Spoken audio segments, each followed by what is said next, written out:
Welcome back to Own. Today we got the host Jason Schumacher and myself, Alex Anki, back and ready to rock and roll. And as Yes, always, sir. we'll start you off with a nice quote that we got today. It's also related to our topic, which is focus. Quote of the day: when you focus on problems, you'll have more problems. When you focus on possibilities, you'll have more opportunities. And I think the biggest takeaway from that quote is actually the word focus, right? Because it's Of where course. where you're going to allocate your energy, where you're going to allocate your attention. Yeah, I mean, if you focus on negative, you get negative. If you focus on positive, you get positive. Mm-hmm. As you're going through your daily life, if you're focusing on everything that's just piled upon you and what you have to do or anything in that nature, then of course it's just going to feel more heavy. It's going to feel more stressful. And if you focus on, well, if I get this done, then I can do this. Then if this leads to this, Yeah. if you look a little bit further forward with the things that you have to accomplish, then it takes some of that stress off of you. So, I like that, man. It reminds me of. So I heard this interview from a Steve Weatherford. He's a punter. He was a punter, okay. Super Bowl winning with New York Giants, and Was that against the Patriots? he was against the Patriots. Yeah. Yeah.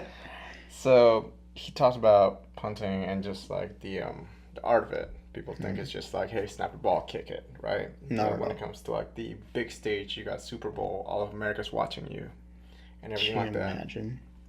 Oh man, it's crazy. Just like if you miss that thing, the shit talking that's gonna come your way, just everything, just Everything, nope. especially being in the play, Yeah. it only lasts seconds, and then you have to focus. He says there's no time at all for him to even consider anything that could go wrong. So Yeah. all No. he could focus on is just Just the uprights. uprights, get the ball, Yeah. and kick it. He can't think about what if the snap is wrong, what if Yeah. the block is wrong.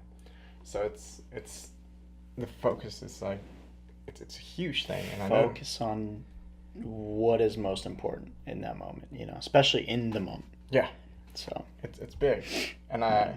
I know you you did some research on some studies that you've come across on focus. Yeah, research wise, I mean, I did a couple, I looked at two different studies Mm-hmm. and kind of pinpointed larger points of what they found. Um, so one of the studies was by David Rock, which is a co founder of the Neuro Leadership Institute. Yeah, He also wrote the book Your Brain at Work. great And book. By the way. so, what's up? Great book. Yeah, you've read it? I've read it. Cool. Mm-hmm. Awesome.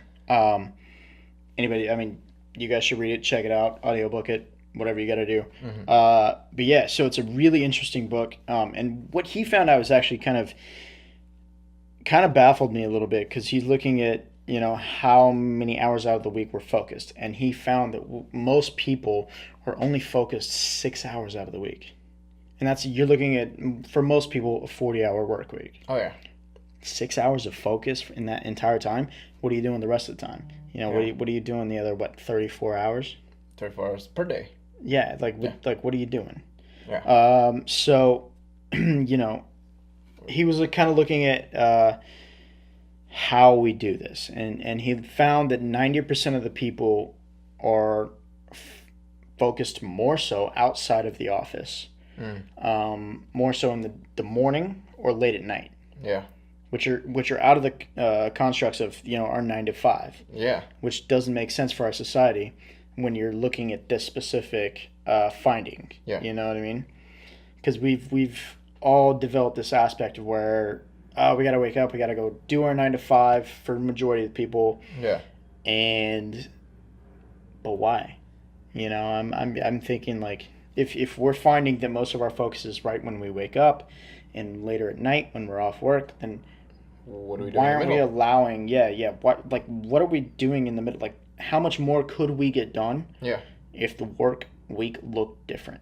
Hmm. You know? So you're saying, what if it was the inverse of that? Say, what if we're not so focused in the in the beginning and the end, but more in the middle of the week, within 9 to 5.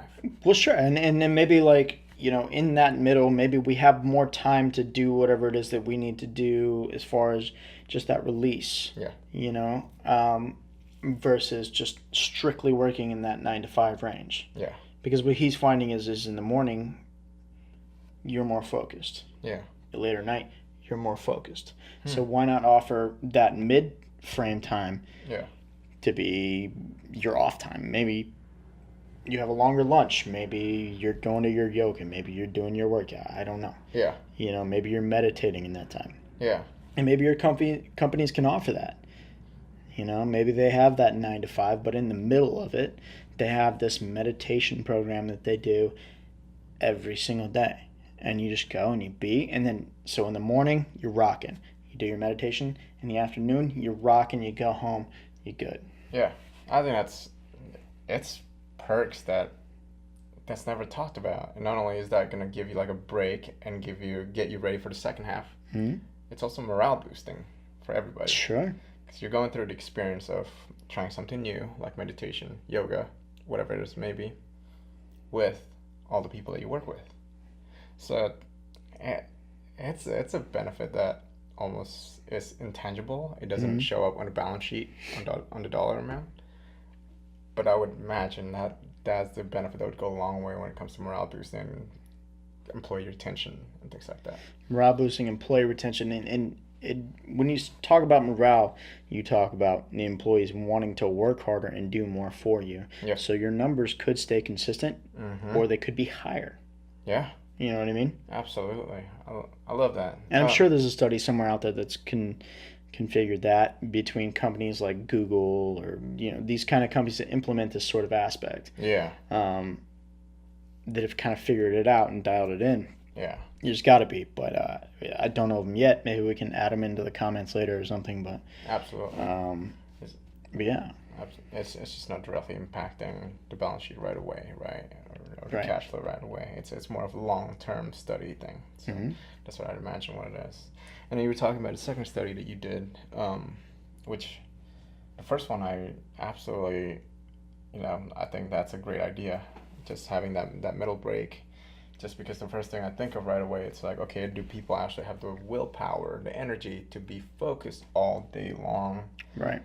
And that's why when you mentioned that break, it's absolutely important. I know, like I need that break in the middle of the day for sure. That's why everybody takes a lunch. Yeah. Maybe the lunch isn't quite enough, but yeah, absolutely. Unless you're like cracked out on Adderall and cocaine or something. Just really going for it, just loving it, and probably not doing your best work, but still. Right.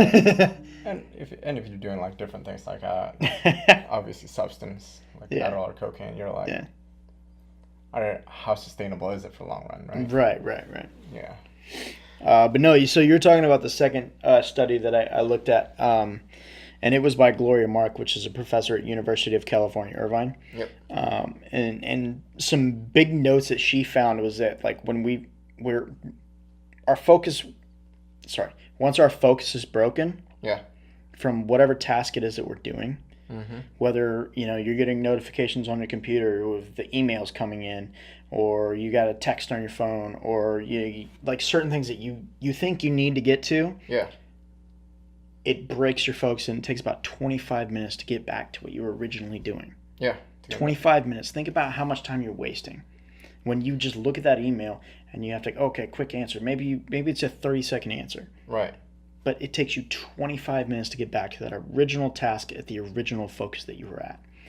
And I think that's an issue. Yeah. Because you're just burning time. 25 minutes is a long time. Yeah. Especially to get back into the flow that you were at. And once you add that out throughout the day, through the week, through the year, it adds up. Like, why? Yeah. And she found that like 44% of the time we're just interrupting ourselves. Mostly like when you have your phone sitting at your desk or something like that, and you got your Facebook notifications popping up, you got your Instagram notifications popping up, you got all these things popping up that you really genuinely want to look at, like, oh, who liked my thing, and like oh, who did this, who did that, like I want to see it, who's live, and just all those different things. But why? Right. it's self-inflicting. It is self-inflicting, and it takes you away from your focus. It actually enforces you to spend more time on the other thing that you don't maybe necessarily want to spend time on. Yeah, nor does it matter to you that much. Yeah. Right? Yeah.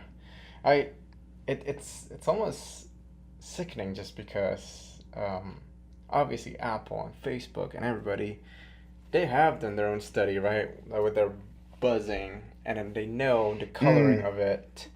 Yeah. You're buzzing and the notification showing up on your message, and it's like a red The thing. vibration, the red notification. Right.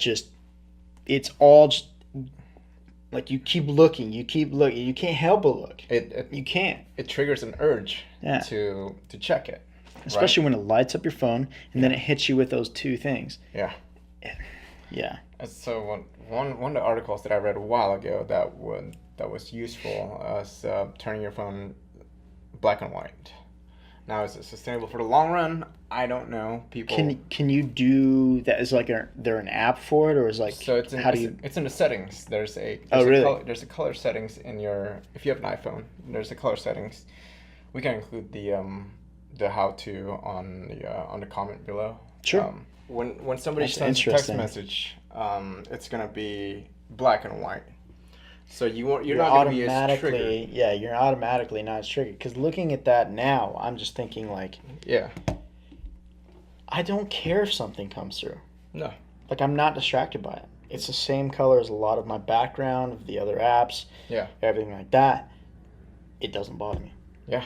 Because I'm one of those people, like, it bothers. Like, if I see, like, somebody has, 40,000 emails that have not been answered or something, just sitting there in the red, I'm itching, dude. Yeah. Like, I'd just get rid of those. Yeah. You're not going to look at any of them. Just delete them all. Doesn't matter if they're important because that was 3 years ago. Yeah. Like. It's one of those things where it definitely sends anxiety. I've seen people with a lot of emails like that, and it's just like, wow, 40,000 emails. Do you think there might be one or two that's important? You're right. Like, maybe one or two, but like, are you signing up for too much stuff? What are you doing? And that it contributes to your lack of focus as well. Yeah. Because you're getting notifications on that. Why? Yeah. Yeah. You signed up for fucking, Bed Bath & Beyond or something? Oh, like, God. you just get notifications every single day from them? Why? Yeah. You know what I mean? Yeah. 20% off. Coupons. I go through and I unsubscribe to anything that I'm forced to sign up for. Yeah. As soon as they send me an email, because I don't care. I'm not gonna if I go back, I go back. Yeah. I don't need the 10% off discount that you're gonna send me randomly on stuff that I'm probably not gonna buy. Yeah. You know what I mean?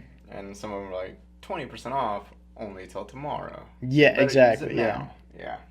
And like, well, missed that email. Yeah. Or whatever. It's stupid anyway. Yeah. Yeah, so when you get that red notification, it triggers your brain that it's some kind of quote unquote emergency because it's red.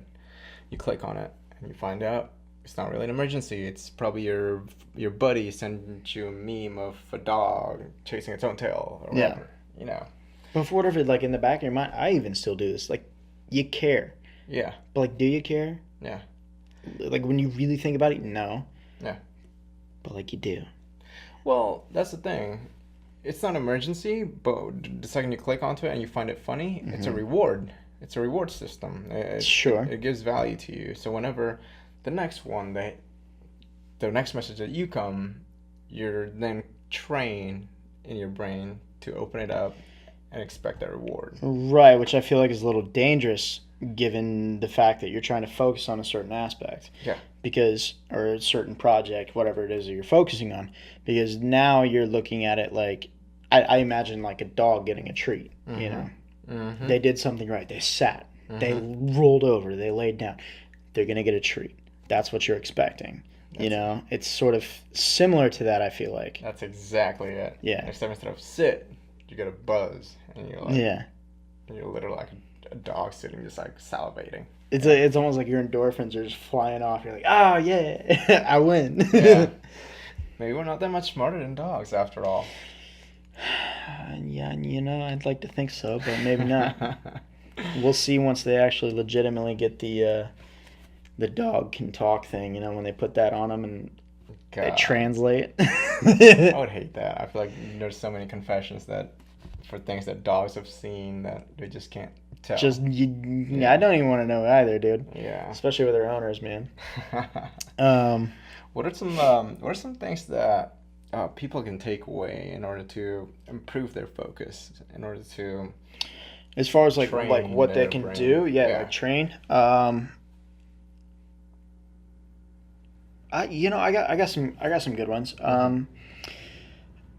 If you're sitting at your work desk Yeah. and you need to get this specific project done or whatever it is that you're working on. Yeah. And you generally have a good timeline of how long you need to be focused on this. And like I said before with the Gloria mark, once focus is broken, it takes about 25 minutes to get in. With David Rock, you have about 6 hours a week that you're genuinely focused. That's fine. So at 30 hours of it, I mean, not 30 hours, 30 minutes at a time. Yeah. Is what I'm thinking of. Like you're just genuinely focused on this thing, and you're just rocking it. You're getting it done. Yeah. So some things that you can do to distract, like to keep yourself undistracted, I should say, is just again turn off your notifications on your phone. Okay. Turn off notifications on your email. Mm-hmm. Because on my computer, like I do get distracted by this sometimes. Yeah. As soon as I get an email, it just pops up right in the corner. Turn those off. Just even for that time frame, it's not that hard to turn back on, Yeah. So turn those off. Maybe pop in some headphones. Personally, I listen to some classical music. Just No lyrics. no lyrics. Nothing to get yourself distracted with. You want to sing with it or anything, Yeah. Just classic, just instrumental. Yeah. Even if it's not classic, instrumental is great. Some like chill step I'll listen to every once in a while. Yep. It's not as hard as dubstep, but it's just like it's melodic and you're good. Yeah. So I do that. So pop in some headphones. Implement a quiet period too. Just be. Mm-hmm. Right before you need to focus, just be. Similar to meditating, just be. Yeah. Take everything as it comes in. Let it go immediately. Yeah. Kind of just let yourself Feel it. Find it, let it go, be. Just, quiet period. Yeah. 10, 15, 20 minutes. So do that. There's also a technique that I had found in my research called the Pomodoro. Mm-hmm. And it's similar to training like your muscles and everything. Right. So you train for about 25 minutes, right? And then you're going to take a 5-minute break. Okay. So you're training your brain Like to working focus out. on this one thing Yeah. for 25 minutes. Reward yourself. Yeah. Reward yourself, but be careful with rewarding. Yeah. For 5 minutes. Like what I would do in that 5-minute break Yeah. is just be. Okay. I wouldn't look at my phone. I wouldn't go reward myself that way like we were talking about earlier. Right. Just be. Right. And then get back to it. So your brain is still slightly focused on it, but it's like meditating. It's finding all these new creative ideas, ways of going about doing the focus again. Yeah. So you jump back in and you retrain. It's similar to like when you're working out your muscles where you get all this lactic acid buildup, but once you take that break and you do some static stretches, and everything, you get all that worked out, you can go back and you can hit like that.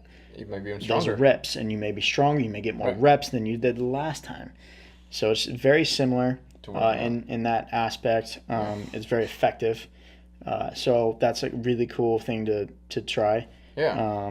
I love that, man. Yeah. That's really valuable. Because the way I imagine it is exactly like muscle. I mean, you're focused, so that's your mid-set Yeah. workout, right? Yeah. And you take a 5-minute break, which is you get off the bench, you get off the whatever, right, to stretch things out, like you were saying, and then you come back, and I'm excited to see what kind of effect this is in the long term. Is it going to be like working out where you get stronger, your brain, when you do this Pomodoro technique, to be just more focused, just more sharp? I'm excited. I absolutely for think you long-term can work effect. out that way. Yeah. Like I really do. Yeah. and it allows you to really delve in. When you take yourself away from focusing on a certain aspect with all your different notifications, you're watching TV, you're listening to this, you're doing that, you're going out, doing different things. You take away your focus from all these things that you want to do or you should do. Yeah. It's much harder to really get back into it versus when you're training, like muscle training. So if you're doing this Pomodoro technique, then it's going to get you there, and you can get there faster, and you can get there, and you can retain that to be a little bit longer than that 25-minute aspect. Yeah. You can go 30-minute, you can go 40-minute. It's just like a muscle. It's just, The more you train, the better it's going to be. So it's an interesting technique, and I think it's very useful. Yeah. It's like training itself to run a marathon, except Absolutely. instead of running, you're focusing for a length period. Yeah. That's awesome, man. But do you have anything that like you would attempt to do? Do you? Well, you mentioned the meditating. I think it's huge. Yeah. Just because when you first start meditating, a lot of people, I found myself guilty when I first started meditating, to just be like, dude, I'm too ADD, man. I'm too like, I just want to go. I can't just sit still or whatever. And at first it's gonna feel like that. And the whole point of meditating is not to fight that. It's actually to sit down and, like you said, be with it. Mm-hmm. Then you're gonna find your brain start freaking out and start going to different places. And the whole point of meditating is training to bring it back. Yeah, embrace it, but let it go. Yeah, and bring it back gently. You don't have to be like, oh shit, come on, Jason. You gotta focus, man. Focus on the breathing. You bring it back gently. You talk to yourself gently. Say, okay, I was distracted for a second. I started thinking about what happened today. I started thinking about what page of book XYZ that I was on, for whatever it might be that you're distracted with. You bring it back gently to where you are and just focus on the breathing back again. Just like, I'm just imagining, like, they always say find your center. Dude, you bring it back. You bring it back. You find your center. Yeah. They talk about that all the time. Find your center, man. That's what it is. And the whole purpose of your brain is to think. Obviously, it's going to be flaring out everywhere. And don't fight it. That's what it's supposed to do. You have a brain, it's doing its job. Then, hey, I'm thankful that my brain's still there. And what I find is the craziest thing is, like, our brain activity is almost at its highest point when we're sleeping. Yeah, because you access That's more. insane, dude. Yeah. That's crazy. That's why they say read before bed. Mm-hmm. You'll sleep better. Yeah. Versus watching TV before bed, or certain things like that. And you just wake up and you're ready to go. You're ready to rock. Yeah. So. It's magical, man. Yeah. That's why you don't cut sleep, or that's why you don't deprive yourself of sleep. Yep. Yeah. Sleeping. That's a big thing. Oh so absolutely. The break, the meditating, the sleeping, this whole like being still and being with it. It's huge. It's honestly training your brain to be better, to perform better. If you deprive yourself of sleep, you tend to be more forgetful. Mm-hmm. So I've seen it happen firsthand. Right. And so your memory kind of gets cloudy.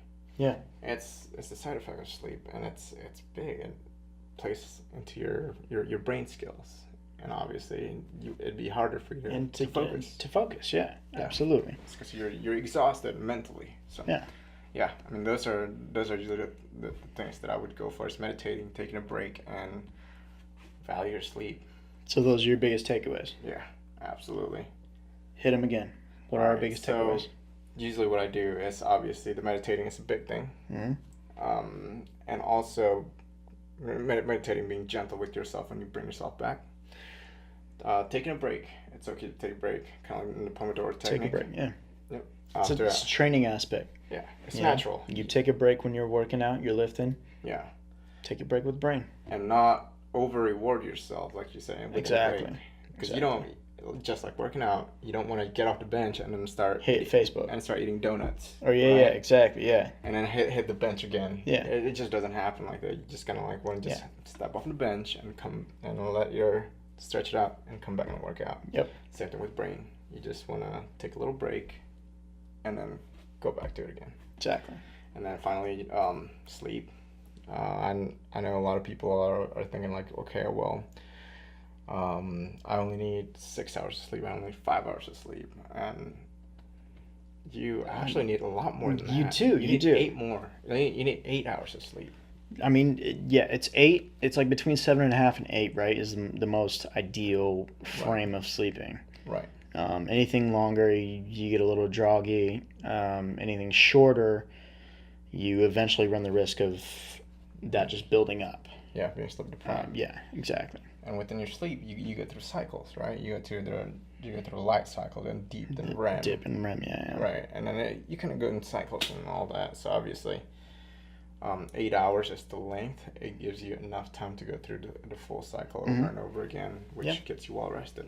And there's apps out there that you can download and you can put on your phone, and as soon as you go to bed, click it, and it tracks your movements while you're in bed. I mean, yeah, you got to have your phone in your bed with you. Yeah. But it tracks your movements, and it wakes you up when you're supposed to wake up, based off of what it's calculating for your REM cycle. Yeah. I've used them. I enjoy them. Yeah. And they're great. They actually, like, I wake up, I'm like, oh. Yeah. I'm not groggy, or I'm not, like, I feel okay. Yeah. Like, I don't feel the need to go back to sleep right now, which is great. And I was also thinking about the 5, 4, 3, 2, 1 rule. Yeah. What's her name again? 5-second rule. Mel Robbins. Mel Robbins. That's it. Where the 5, 4, 3, 2, 1. When you wake up with that and you go 5, 4, 3, 2, 1, you jump out of bed. Yeah. Dude, you're unstoppable that day. Yeah. You know what I mean? It's a beautiful rule, man. Yeah. I still love it to this day. So, Absolutely. well, cool. Anything else you want to add for now? I think we had a lot of good points within our talk, within our short shooting right now, and within the video. Yeah. And I think we covered a lot of good stuff about focus. What about you? Anything you want to throw in? Nothing else that I can genuinely think of. Yeah, no. I think we hit a lot of good pinpoints that people can try immediately. Yeah. It's not like you have to work at this. Yeah. You just try it immediately. Yeah. So it's a lot of things that we're gonna try too. Yeah, absolutely. We're gonna try it. You should try it and maintain. Especially the Pomodoro Technique. Pomodoro, I like that. Yeah. I really like that one. And just try to push yourself beyond that 25 limit.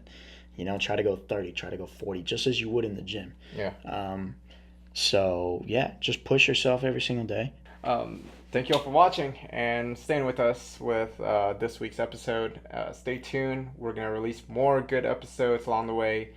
And own today. Own your day, baby. Click subscribe. Right below.